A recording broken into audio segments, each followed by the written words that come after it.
বলা হয় রাজনৈতিক অস্থিরতা শুধু ক্ষমতার লড়াই নয়, এটি অর্থনীতির জন্য বড় হুমকি। এই অস্থিরতা অনেক সময় অস্থিরতার প্রভাবটি পড়তে পারে দেশি বিদেশি বিনিয়োগের উপর, বাড়তে পারে বাজারে অস্থিরতা, সেই সাথে বাণিজ্যে রপ্তানিতে ব্যাহত হতে পারে। সবচেয়ে বড় যে বিষয়টি সেটা হচ্ছে সাধারণ মানুষ ভোগান্তিতে পড়ে। প্রশ্ন উঠছে, এই যে রাজনৈতিক এই অস্থিরতা কি অর্থনৈতিকের উন্নতির দিকে বাধা সৃষ্টি হতে পারে? সুপ্রিয় দর্শক, আমি রাবেয়া ইসলাম স্নেহা আপনাদের আমন্ত্রণ জানাচ্ছি দেশ টিভির নিয়মিত আয়োজন অর্থ ও বাণিজ্য বিষয়ক আলোচনামূলক অনুষ্ঠান বিজনেস টাইমসে। আমরা আজ আলোচনা করব সহিংস রাজনীতি অর্থনীতির বিকাশে কতটা বাধা সৃষ্টি করতে পারে। আলোচনাটি এগিয়ে নিতে একজন সম্মানীয় অতিথি আমাদের সাথে স্টুডিওতে উপস্থিত রয়েছেন, পরিচিত হব তার সাথে। আমার সাথে রয়েছেন শামসুল হক জাহিদ, সম্পাদক দ্য ফাইন্যান্সিয়াল এক্সপ্রেস। আপনাকে স্বাগত জানাচ্ছি আমাদের আজকের আয়োজনে। আমি আলোচনাটি আপনার কাছে নিয়ে যেতে চাই। আমি প্রথমে যে বিষয়টি আপনার কাছ থেকে জানতে চাইব, আমরা দেখতে পেয়েছি যে দেশের বিভিন্ন রকমের সংকট চলছে। একটা সময় ছিল 5 আগস্টের আগে এক ধরনের সংকটের মুখে আমরা ছিলাম। 5 আগস্টের পর থেকে দেখা যাচ্ছে বিভিন্ন মব সৃষ্টি, নানা রকমের দাবি দাওয়া নিয়ে বিভিন্ন ছাত্র থেকে শুরু করে যে কোনো শ্রেণী পেশার মহলের মানুষ রাস্তায় নামা, এই ধরনের নানা রকমের সহিংসতার মধ্য দিয়ে রাজনৈতিক অস্থিরতা তো রয়েছেই। অনেক রাজনীতিবিদ মনে করছেন বা অর্থনীতিবিদ মনে করছেন যে এই রাজনৈতিক অস্থিরতাগুলো আসলে অর্থনীতির উপর অনেকখানি প্রভাব ফেলবে, পাশাপাশি বৈদেশিক ও সামাজিক খাতেও এর নেতিবাচক প্রভাব পড়বে। আপনি কি বলেন? অবশ্যই যে আপনার পলিটিক্যাল ইনস্টেবিলিটি, যেটা রাজনৈতিক আনসার্টেনিটি, এটার একটা কস্ট আছে, ডিফারেন্ট কস্ট, সোশ্যাল, ইকোনমিক। এখন আমাদের যে বর্তমান অবস্থা, তাতে ধরেন গিয়ে প্রথমে যে অবস্থাটা ছিল কয়েকদিনের মধ্যে দেখা যায় বিভিন্ন দাবি দামা নিয়ে প্রথম আসলো ওই যে আপনার সচিবালয়ে ছাত্ররা ঢুকে গিয়ে বলল আমরা পরীক্ষা দেব না, আমাদের অটো পাস করে দাও। এখন সরকার সেই জিনিসটা সঠিকভাবে হ্যান্ডেল করতে পারে না। ওখান থেকে কিন্তু আমার মনে হয় শুরু, ধীরে ধীরে ধীরে। তবে এখানে একটা প্রশ্ন আছে, গত 15 বা 16 বছরে যে আমাদের যে অপশাসন ছিল, সেই সময় কিন্তু মানুষ তাদের যে দাবি দাওয়া সেটা নিয়ে রাস্তায় নামা বা দেয়ার সাহস পায়নি। এখন যখন একটা কন্টেইনারের মধ্যে আবদ্ধ ছিল সমস্ত দাবি দাওয়া, যখন সুযোগ পেল এখন বিভিন্ন দিক থেকে বেরোনোর চেষ্টা করবে। যেমন আজকেই আমি কয়েকটি প্রতিবেদন দেখলাম যে কুমিল্লা সিলেট মহাসড়ক, সেই মহাসড়কটা কেন আসলেই অসুবিধা, ওটা দিয়ে চলা যায় না, 4 লেন করা হোক। তারপর নদীর ওপারে একটা 4 লেন মহাসড়ক, সেটার যে কি দুর্দশা চিন্তা করা যায় না। এখন ওই জায়গায় কিন্তু মানববন্ধন হচ্ছে। সুনামগঞ্জে হাসপাতালে তারা চিকিৎসা পায় না, মানববন্ধন। এটা কিন্তু ধরেন গিয়া 5ই আগস্টের আগে কেউ চিন্তা করতো না। এখন কিন্তু কথা হলো এইটা মানুষকে বোঝানো যে আমাদের কি কি কাজ এখন করা দরকার, এবং সেই কাজটা আপনারা একটু ধৈর্য ধরুন। প্রথমে বলা উচিত ছিল, মানুষকে যদি বোঝাতো তাহলে হয়তো মানুষ বুঝতে চেষ্টা করত। কিন্তু এটা না করে এটা প্রশ্রয় দেওয়া হয়েছে এক অর্থে। সরকারের যে সিদ্ধান্তহীনতা, এই সিদ্ধান্তহীনতা কিন্তু বর্তমান এই যে মব কালচার যেটা হচ্ছে, এটা একটা ব্যাধির পর্যায়ে চলে গেছে। এখন অর্থনীতিতে ইয়েটা কি, ধরেন অর্থনীতি আমাদের যে অবস্থা, তাতে বৈদেশিক মুদ্রা, রপ্তানি এবং রেমিটেন্স, এগুলো খুব ভালো অবস্থা। কিন্তু অন্যান্য দিকে কিন্তু ব্যাহত হচ্ছে। যখনই আপনি পলিটিক্যাল ইনস্টেবিলিটি হবে, সেখানে হবে কি আপনার এই ইনভেস্টমেন্ট তারা চিন্তা করবে, তো আমি দেখি এখন তো আমার এটা করার সময় না, অবস্থা গিয়ে কোথায় দাঁড়ায়। সেটা লোকাল ইনভেস্টর যখন আসবে না, ফরেন ইনভেস্টর আসবে না। ও দেখে যে ওখানে যে থাকে সেই যদি সাহস না পায়, আমি কেন যাব, এই আমি রিস্ক নিতে কেন যাব, তো আমার তো টাকা।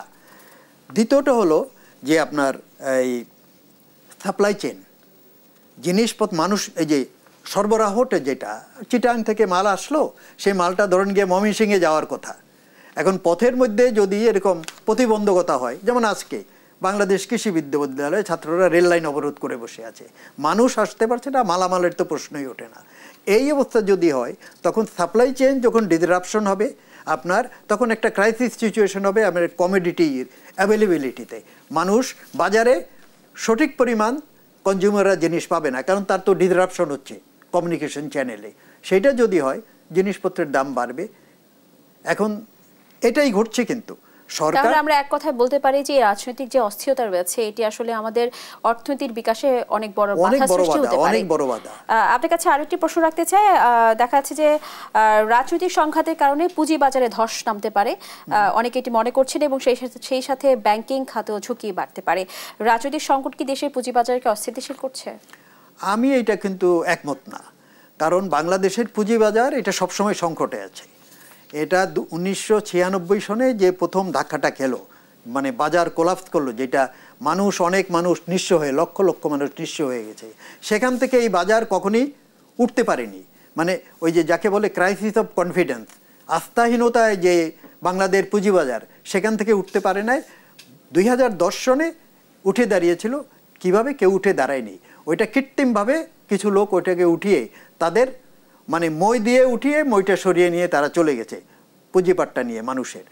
অতএব বাংলাদেশের পুঁজিবাজারে অনেক সংকট আছে। একে হইল যে আপনার এই যে primary IPO, initial primary offer, যেটা বিভিন্ন কোম্পানি বাজারে আসা তার পুঁজি নিয়ে ইয়েদের জন্য, আপনার বিনিয়োগকারীদের জন্য, সেটা আসছে না সে পরিমাণ।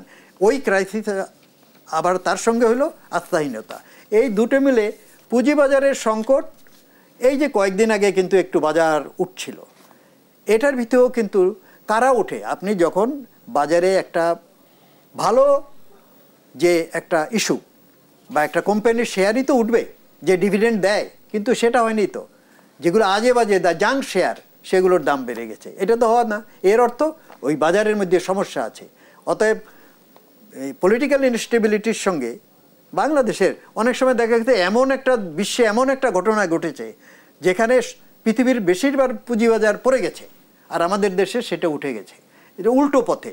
অতএব এটা নিয়ে কোনো সংকট আমি দেখি না। জনাব জাহিদ, আপনি একটু আগে বলছিলেন বিনিয়োগের কথা। আমরা দেখতে পেয়েছি কিছুদিন আগেই দেশে একটি বিদেশি বিনিয়োগকারীদেরকে নিয়ে একটি বিজনেস সামিট হয়েছে, অর্থাৎ বিদেশি বিনিয়োগের উপরে অনেকটা জোরদার করা হচ্ছে।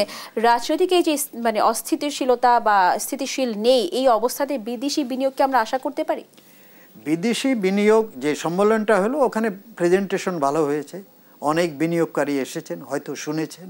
কিন্তু শোনা এক জিনিস আর টাকা নিয়ে আসা আরেকটা জিনিস। সে তখনই আসবে যখন একটা স্টেবল গভর্নমেন্ট থাকবে এবং দেখবে যে পলিসি স্টেবিলিটি, যে আমার এই জায়গায় যে আমি মুনাফা করব, সেই মুনাফাটা আমি নিয়ে যেতে পারছি কিনা, এরকম। এবং এই দেশের ট্যাক্স পলিসি কী, তার ফরেন এক্সচেঞ্জ সিচুয়েশন কী, সব কিছু দেখেই বিনিয়োগ করে আসবে। তবে আশা করা যায় যখনই একটা বর্তমানে হয় কি, বিনিয়োগকারীকে জোর করে তো আনা যাবে না, সে তার লাভ লোকসান বিবেচনা করেই আসবে।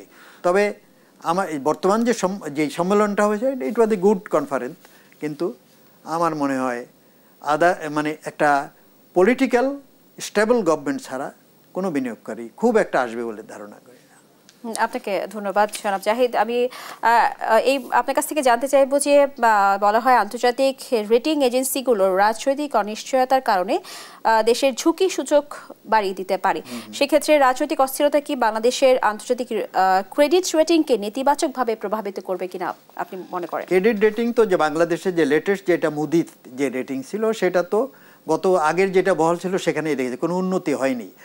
এখন এইভাবে যদি চলতে থাকে তাহলে তো আমার মনে হয় এইটা যেমন ব্যবসা বাণিজ্য, ব্যাংকিং খাত, পুঁজিবাজার, ওভারঅল এনভায়রনমেন্ট মিলে রেটিং ইমপ্রুভ করার তো কোনো কারণ দেখি না, যদি মানে এরকম মব ভায়োলেন্স বা ইত্যাদি হয় এবং রাস্তাঘাটে একটা বিশৃঙ্খলার একটা, মানে আমি যখন ঘর থেকে বেরোই, রাস্তায় যখন নামি, আমার দেখলে মনে হয় যেন এটা কোনো মানে কি বলবো, বলারও ইয়ে নাই।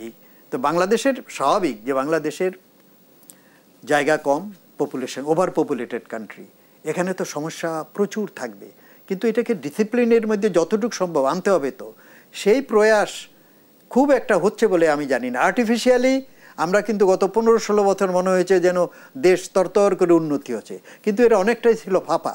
সেটা এখন বোঝা যাচ্ছে, কারণ দেশের যে ইনস্টিটিউশনগুলো যেগুলো অপারেট করবে, যে রেগুলেটরি হোক বা কনস্টিটিউশনাল হোক, ওগুলো প্রায় ধ্বংসের পর্যায়ে নিয়ে গেছে। ফলে মেশিনারি অফ কন্ট্রোলও ওয়ার্ক করে না। এখন সরকার একটা করতে চায়, ব্যুরোক্রেসি ওইটার উপর বাগড়া দেয়।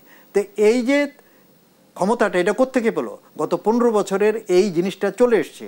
তারা দলীয় অনুগত কর্মী হিসাবে কাজ করেছে। অতএব একটা খোলা এনভায়রনমেন্টে তাদের এখন আমি যদি রিফর্মের কেন হয় না, মূল কথা হইল ব্যুরোক্রেসি রিফর্ম চায় না। Reform is always painful. ফলে ব্যুরোক্রেসি পেইন তো নেবে না। আর সাধারণ মানুষও অনেকেই এইটা যারা মানে সংস্কার হলে, যেমন কতক্ষণ একজনের সব ইয়েতে এই নদীর ওপারে একটা সড়ক নিয়ে বলতেছিল, সে বলে এক ব্যাটারি রিক্সা চালক, সে বলছে সরকার সংস্কার করে, এই রাস্তাঘাট সংস্কারই তো বড় সংস্কার, তার কাছে ওই সংস্কার তার জরুরি যেটা তার জন্য প্রয়োজন। এখন আমার মনে হয় সংস্কারের জন্য ওই রকম একটা দক্ষ প্রশাসন লাগে, এবং বর্তমান ব্যুরোক্রেসি যদি এটাকে তাদের মানসিকভাবে তাদেরকে উন্নত না করা যায়, এই কোনো সংস্কারই সম্ভব হবে না। আপনাকে ধন্যবাদ। আমরা আবার আলোচনায় ফিরবো, একটি ছোট বিরতি নিয়ে আসছি। সুপ্রিয় দর্শক, এই পর্যায়ে নিয়ে নিচ্ছি ছোট্ট একটি বিরতি, কোথাও যাবেন না, সঙ্গে থাকুন। প্রিয় দর্শক, আবারও আমন্ত্রণ জানাচ্ছি দেশ টিভির নিয়মিত আয়োজন বিজনেস টাইমসে। আমরা ফিরবো আলোচনায়। আমাদের সাথে উপস্থিত রয়েছেন শামসুল হক জাহিদ। আলোচনাটি এগিয়ে নিব আপনার দ্বারা। আপনার কাছে আমি এই মুহূর্তে প্রশ্ন রাখতে চাই, আমি একটু আগে বলেছিলাম যে রাজনৈতিক অস্থিরতা আসলে ব্যাংকিং খাতেও অনেকটা প্রভাব সৃষ্টি করে। আমি যদি এই বিষয়টা নিয়ে অন্য একটি প্রশ্ন রাখি, যে বাংলাদেশ ব্যাংক একটি আমরা শুনেছিলাম যে ইন্ডিপেন্ডেন্ট রেগুলেটরি বডি হওয়ার কথা ছিল, মানে এখনো হয়নি কেন, হচ্ছে না কেন, কিংবা বাধাটি কোথায় বলে আপনি মনে করেন? অ্যাকচুয়ালি এটা একটা দীর্ঘদিনের সমস্যা। ইন্ডিপেন্ডেন্ট রেগুলেটরি বডি মানে সে সমস্ত ব্যাংকের উপরে তো অ্যাকচুয়ালি তার নিয়ন্ত্রণ, এবং এই আইনের মধ্যে আবার দুটো ভাগ আছে। প্রাইভেট ব্যাংকগুলোর উপর যে তাদের যে ম্যানেজমেন্টগুলো, বোর্ড তৈরি এবং কারা কারা রিপ্রেজেন্টেশন হবে, এটা বাংলাদেশ ব্যাংক কন্ট্রোল হয়। বাংলাদেশ ব্যাংকের মূল শক্তি এখানে, এবং সে স্বাধীনভাবেই সেখানে কাজ করে। সমস্যা হলো সরকারি ব্যাংক। সরকারি ব্যাংকের উপরে কিন্তু বাংলাদেশ ব্যাংকের ওইভাবে নিয়ন্ত্রণ নাই। এটা সরকারের একটা ফিনান্সিয়াল ইনস্টিটিউশন ডিভিশন মিনিস্ট্রির আন্ডারে, ফিনান্স মিনিস্ট্রির আন্ডারে আছে, তারাই ওইটা দেখভাল করে। তো বাংলাদেশ ব্যাংক ঠিক ওখানে ঠিক মতো ঢুকতে পারে না। সেখানে ফলে হয় কি, গত মানে 2 দশক হোক 3 দশক হোক, যে ব্যাংকিং খাতে যে অনিয়ম, সবচেয়ে অনিয়ম হয়েছে কিন্তু প্রাইভেট তো শেষ দিকে হলো, ওই যে এস আলম বা সালমান রহমান, তারা লুট করলো লক্ষ কোটি টাকা।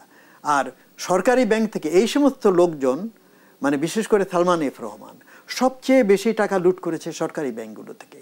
কারণ ওখানে সে অপারেট করেছে বাংলাদেশ ব্যাংক এবং ফিনান্সিয়াল ইনস্টিটিউশন এফআইডি, মানে সরকারের ওখান থেকে বাংলাদেশ ব্যাংক। কারণ বাংলাদেশ ব্যাংকের যে গভর্নররা ছিল, এরা অনেকটা কয়েকজন, গত তিনজন অন্তত, তারা একটা দলীয় অনুগত কর্মীর মতো ব্যবহার করেছে। যেটা হওয়া উচিত না, যেটা অনিয়ম, সেটা তারা প্রশ্রয় দিয়েছে। আর তার সঙ্গে ছিল financial institution division of the ministry of finance. ফলে একটা সম্মিলিত লুট, মানে পলিটিক্যাল ক্রনিস আর এই সরকারি কর্মচারী, ব্যাংকের কিছু ঊর্ধ্বতন কর্মকর্তা, এরা মিলে এই টাকাটা লুটপাট হয়েছে। এখন বাংলাদেশ ব্যাংকের যেখানে যে স্বাধীনভাবে কাজ করার কথা, এইটার জন্য বাংলাদেশ ব্যাংক অর্ডার আছে অফ 1972। এই অর্ডারের ভিতরে কিছু সমস্যা আছে।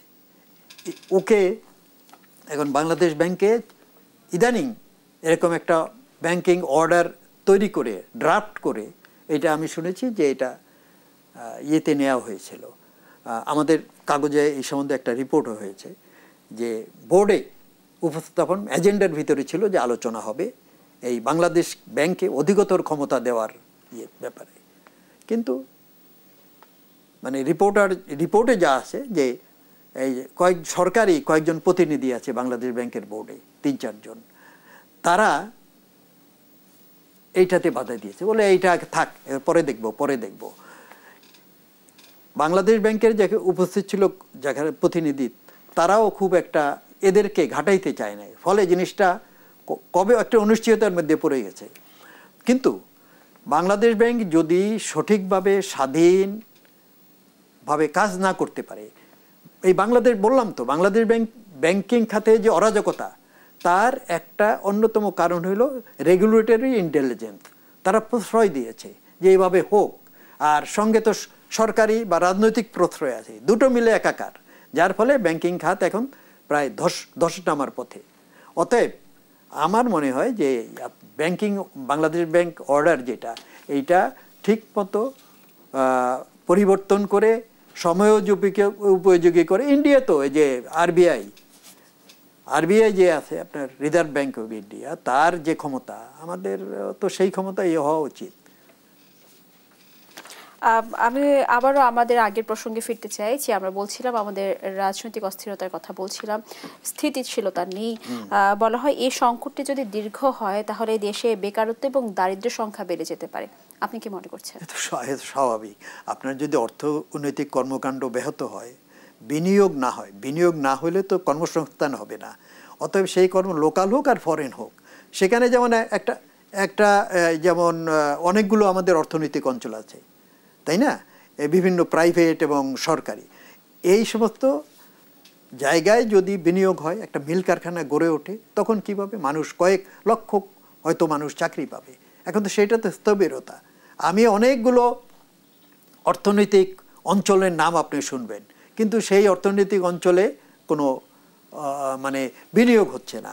অতএব এটা স্বাভাবিক। আপনার অর্থনৈতিক এই বিনিয়োগ ছাড়া অন্যান্য ক্ষেত্রে এখন আমাদের সে বাংলাদেশে যে আজকে ঢাকা সমস্ত সারা দেশের ব্যাটারি রিক্সার যে উত্থান, যার ফলে কোনো কিছু চলতে পারে না,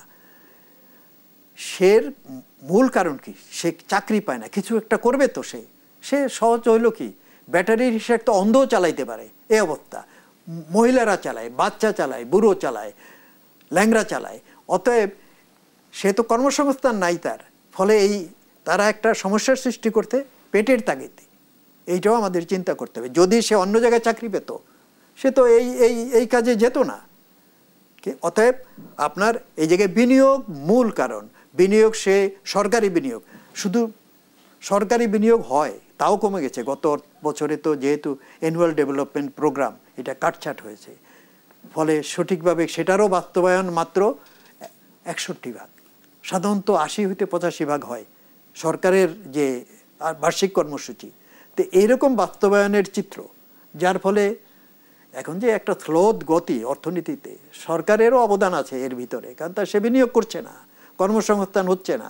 আবার যদি প্রাইভেট বিনিয়োগ, এটা তো আমদানিতেই বোঝা যায় যে আমদানি যখন কম হবে, এর অর্থ কি? আপনার র মেটেরিয়াল যদি আমদানি কম হয়, ক্যাপিটাল মেশিনারি যদি আমদানি কম হয়, অর্থাৎ সে বিনিয়োগে উৎসাহী না, এবং সে বিনিয়োগে উৎসাহী না হলে কর্মসংস্থানও সৃষ্টি হবে না। এটা স্বাভাবিক না, এটা সাইকেলের মতো। আপনাকে ধন্যবাদ। আমরা আবার আলোচনায় ফিরবো, একটি ছোট বিরতি নিয়ে আসছি। সুপ্রিয় দর্শক, এই পর্যায়ে নিয়ে নিচ্ছি আরও একটি বিরতি, কোথায় যাবেন না, সঙ্গে থাকুন। সুপ্রিয় দর্শক, আবারও আমন্ত্রণ জানাচ্ছি দেশ টিভির নিয়মিত আয়োজন বিজনেস টাইমস। আমরা আবার আলোচনায় ফিরবো। জনাব শামসুল হক জাহিদ, আপনার কাছ থেকে এবার জানতে চাইবো, রাজনৈতিক সহিংসতা ও অনিশ্চয়তা কি রপ্তানি খাতকে মারাত্মকভাবে ক্ষতিগ্রস্ত করতে পারে? তার আগে একটু জানিয়ে রাখছি, রপ্তানি খাত, বিশেষ করে আরএমজি খাতটি কিন্তু বেশ অনেকটা অস্থিরতার মধ্যে রয়েছে। যেমনটি আমরা জানি যে ট্রাম্পের শুল্ক নীতি রয়েছে, এর মধ্যে ইন্ডিয়াতে স্থলবন্দর দিয়ে আরএমজির নিষেধাজ্ঞা জারি হয়েছে। রিসেন্টলি জানতে পেরেছি এফডিসি উত্তরণের সময় চলে এসেছে, সরকার উত্তরণের দিকে এগোচ্ছে, সেই সাথে আমাদের কোনো এফটিএ পর্যন্ত করা নেই। তার মধ্যে এই যে অস্থিরতা, রাজনৈতিক অস্থিরতা, এটি আসলে রপ্তানি খাতকে কতটা ক্ষতিগ্রস্ত করবে? রাজনৈতিক অস্থিরতা তো প্রথমেই আমি বলেছি যে এটা সবাইকে ক্ষতিগ্রস্ত করে। আমদানি ব্যাহত হয়, যদি আপনার রোডে ডিসরাপশন হয়, তখন তো সেই আমদানি মাল নিয়ে সে আসার সাহস পাবে না। রপ্তানিকারক তার মাল নিয়ে আবার চিটাং পোর্টে যাইতে সাহস পাবে না, পথের মধ্যে কি ঘটে। অতএব এটা ডিসরাপশন সব জায়গাতেই হবে। এখন আমাদের তো রপ্তানি, বাংলাদেশে এখন রপ্তানি এবং রেমিটেন্স, এই দুটোর উপরেই আমরা মোটামুটি অর্থনীতিটা চলেই এই দুটোর উপরে। ডোমেস্টিক ওভাবে রেভিনিউ আর্নিং তো আমাদের খুবই কম। আর যদি আমদানি রপ্তানি না হয়, সেখানে তো আবার এনবিআরও রেভিনিউ কমে যাবে, মানে কাস্টমস ডিউটি, এক্সাইজ, এগুলো মিলে। কিন্তু আর আপনি একটা যেটা বললেন যে যেমন ট্রাম্প আমাদের উপরে যে 50 থেকে নামিয়ে শেষ পর্যন্ত যেটা দাঁড়ালো 20% প্লাস আগের 35, এতে কম্পেয়ার টু আদার্স মোটামুটি আমরা ইন্দোনেশিয়া, কম্বোডিয়া, বাংলাদেশ, ভিয়েতনাম একটা পর্যায়ে আছি আমরা। আর আমাদের একটা সুবিধা হলো কি আমরা লো এন্ডেড প্রোডাক্ট বেশি ইয়ে করি, এই যেমন টি শার্ট, ডেনিম প্যান্ট, তারপর আমি আপনার সাথে একটু যুক্ত করতে চাই। আমরা এই ট্রাম্পের শুল্ক নীতিতে নেগোসিয়েশনের পরে আমরা যে পর্যায়ে আছি, আমরা আদার্স কম্পিটিটরদের সাথে একটা পর্যায়ে আছি বলতে পারি। যখন আমরা এলডিসি এর আওতায় ছিলাম, আমরা এলডিসি গ্র্যাজুয়েশন যদি উত্তরণ হয়ে যায়, তখন সেক্ষেত্রে কিন্তু আমরা ইউরোপীয় ইউনিয়নের যেই বাজার রয়েছে, তারপর আরও অনেক জায়গায় কিন্তু আমরা অনেকখানি পিছিয়ে যেতে পারি। সেই সাথে আমাদের কিন্তু কোনো এফটিও করা নেই। এটা সবচেয়ে বড় কথা। আমরা যে ইউরোপিয়ান ইউনিয়ন একটা বড় মার্কেট আমার, তারপর হলো ইউএস। আর ইউতে শুধু গার্মেন্ট না, অন্যান্য জিনিসপত্র আমাদের যায়। গ্রাজুয়েশনটা এখন মানে আগের যে সরকার ছিল তার একটা ওই ভ্যানিটি, যে আমরা মিডল ইনকাম কান্ট্রি হব, পরে ডেভেলপড কান্ট্রি হব, এরকম একটা মানে একটা অলিক স্বপ্নে তারা থাকতেন। একটা যেমন আমাদের যেমন ইনফ্রাস্ট্রাকচার দরকার আছে না, আমরা যে পদ্মা ব্রিজ করেছি আমাদের এটা প্রয়োজন ছিল। এখন কথা হইলো আমি প্রয়োজনটা কিভাবে ব্যবহার করব। ইনভেস্টমেন্ট আমার যে রিসোর্স, তার মূল আমার লক্ষ্য হইতে হবে জব ক্রিয়েশন, এমপ্লয়মেন্ট, মানুষকে কর্মসংস্থান দেয়া। এখন যেমন পদ্মা ব্রিজ, আমি দক্ষিণবঙ্গের লোক, এটা আমি খুব আরামে চলে যাই, আমার ভাল লাগে। কিন্তু যে ইনভেস্টমেন্টটা হয়েছে এতখানি হয়তো এটা আরও কমে করা যেত, গ্লোবালি যে ইয়ে করা হয় সেই হিসাবে। কিন্তু তারপর আমার দেখতে হবে যে আমি যে ইনভেস্টমেন্ট করলাম কোনটায় আমার কর্মসংস্থান হবে। ঠিক আছে, আমি ইনফ্রাস্ট্রাকচার করলাম, তার একটা, আর বাকিগুলো আমরা হিসাব করে করলাম, এই বছর আমরা এই কটা করব।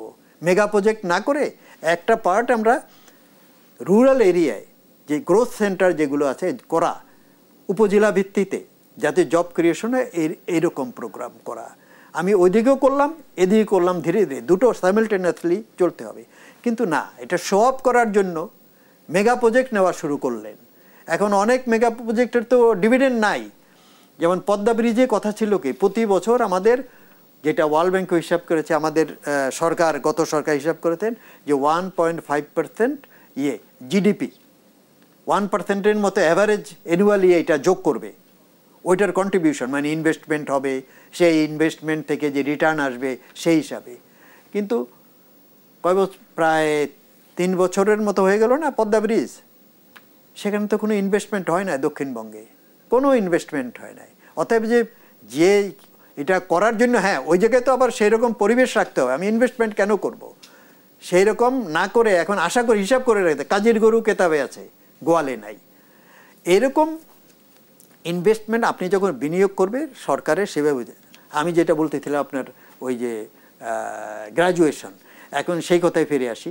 এই গ্র্যাজুয়েশন কিন্তু আজকে অনেক ব্যবসায়ীরা এটা সঠিকভাবেই কিন্তু তারা চাচ্ছেন যে এটা পিছিয়ে দেওয়া হোক, কারণ বাংলাদেশ সেই পর্যায়ে নাই যে সাস্টেইন করতে পারবে, যে যখন ডিউটিগুলো পড়বে, যখন আপনি গ্রাজুয়েট হবেন, যে বেনিফিটগুলো এলডিসি হিসাবে আপনি পাচ্ছেন, সে ফার্মাসিউটিক্যাল সেক্টর হোক বা আরএমজি হোক বা অন্যান্য লেদার গুডস হোক, সেটা তো আপনি পাবেন না। তখন কিন্তু এই ব্যবসায়ীরা চুপ করেছিল।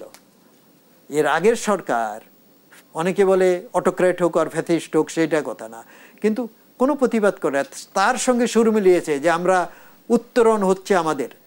এখন তারা একটা মানে যাই হোক, আমরা রাজনৈতিক অস্থিরতা থাকলেও মানুষ কিন্তু তার দাবি দেওয়াটা সঠিক বা ন্যায্য বা অন্যায্য সে বলে যাচ্ছে। এই পরিবেশটা একটা আছে যে আপনি ইউ আর ফ্রি টু, মানে freedom of speech is there, freedom of press is there. হ্যাঁ, এইটা ওই যে ওহি নাজিল হওয়ার মতো অবস্থাটা নাই, এটা সেই জন্য যে যার মতো বলতেতে। কিন্তু আমার মনে হয় গ্র্যাজুয়েশনটা এই সময় আমরা নিতে পারবো না। হয়তো কিছুটা সরকার তার নীতি অনুযায়ী চালিয়ে যাচ্ছেন, কিন্তু বিবেচনা করলে আপনার এইটা একটু এখন কিভাবে এইটা, আমরা তো এলডিসি গ্রাজুয়েট হয়েছি 2018 সালে, 18 থেকে উত্তরের সময় পিছিয়ে আজকে 2025 সাল, এত বছরেও আমরা প্রস্তুতি নিতে পারিনি। সামনে আরো একটি বছর আছে, পিছানোটাই কি সমাধান, নাকি আগামী একটি বছরেও আমরা সেই প্রস্তুতিটা গ্রহণ করতে পারবো বলে আপনি মনে করেন? এখন তো আমাদের তো ওই যে এটা একটা সমস্যা বটে, কারণ প্রস্তুতি নাই, আমরা অনেক কিছু করতে চাই, আমাদের সবচেয়ে হলো ইউর ক্যাপাসিটি বিল্ডিংটাই সবচেয়ে বড় দরকার। সেই ক্যাপাসিটি বিল্ডিংয়ে কিন্তু হচ্ছে না। যেমন আমাদের আমরা গ্রাজুয়েটেড হয়ে গেছি এলডিসিতে, তাহলে তারপর আমরা নিজেদেরকে প্রস্তুত মনে করছি না কেন? না, যেটা আমরা তো ইনিশিয়ালি আমাদের যেটা হয়েছে এখন 26-এ হয়ে আমরা আরেকটা এলডিসি এর থাকবো না, এই তো লিস্ট ডেভেলপ কান্ট্রি থাকবো না। এখন আমাদের পোর্ট যেটা, এইটা আমাদের অনেক কিছুই তো ইনফ্রাস্ট্রাকচারই তো নাই। এই যে পোর্ট, এইটায় আমরাই কয়েকদিন আগে একটা রাউন্ড টেবিল করেছিলাম আমাদের কাগজ থেকে। সেখানে যত স্টেক হোল্ডার্স আছে তারা বলল উই আর নট রেডি, এবং এই পোর্ট দুনিয়ার যে স্ট্যান্ডার্ড তার থেকে বহু জায়গায় আমরা পিছিয়ে। মানে পোর্টের এফিসিয়েন্সি নাই, অন্যান্য ক্ষেত্রে এফিসিয়েন্সি নাই, ব্যাংকিংয়ের যে ফিনান্স দরকার সেটা আমাদের নাই, এবং অবশ্য সেটা মানে আমি বললাম তো অনেক কিছুই আমাদের ঠিক নাই। এই অবস্থায় গ্রাজুয়েট হলে আমরা অনেক বিপদে পড়ে যাব। গ্রাজুয়েশন দরকার আছে ঠিক, কিন্তু সেই প্রস্তুতি নেওয়া হয় নাই। এটা কাকে দোষ? কিন্তু আমরা যদি সিদ্ধান্ত নেই যে আমরা গ্রাজুয়েটের এলডিসি থেকে উত্তরণের সময়টা পিছাবো, আমরা চাইলেও তো সেটা সম্ভব নয়, ইউএন থেকে সেটা সম্মতি হতে হবে। হ্যাঁ, সেটা তো সরকার এই জায়গায় হয়তো অ্যাপ্রোচ করতে পারে। ব্যবসায়ীদের দাবি যে এটা পেছানো হোক, তাদের সুবিধা মতো। আমরা যদি তাদেরকে বোঝাতে সক্ষম হই সেক্ষেত্রে হয়তো পেছানো হবে। যদি সক্ষম না হই তাহলে কি আমাদের প্রস্তুত থাকা উচিত নয়? প্রস্তুত এই এক বছরে কি প্রস্তুত, মানে এক বছরে কি হবে? আমার তো এই সম্বন্ধে সন্দেহ আছে। অতএব কি যে ঘোলাটে একটা যায় অবস্থা এখানে। আপনাকে অসংখ্য ধন্যবাদ জনাব শামসুল হক জাহিদ, আমাদের আজকের আয়োজনে উপস্থিত হওয়ার জন্য কৃতজ্ঞতা জানিয়ে শেষ করছি আমাদের আজকের আলোচনা। সুপ্রিয় দর্শক, আমাদের আজকের আয়োজন এবং আলোচনা এই পর্যন্ত ছিল। দেখা হবে পরবর্তী পর্বে, থাকবো নতুন কোনো বিষয় এবং আলোচনা নিয়ে। সে পর্যন্ত ভালো থাকুন, সুস্থ থাকুন। ধন্যবাদ সবাইকে।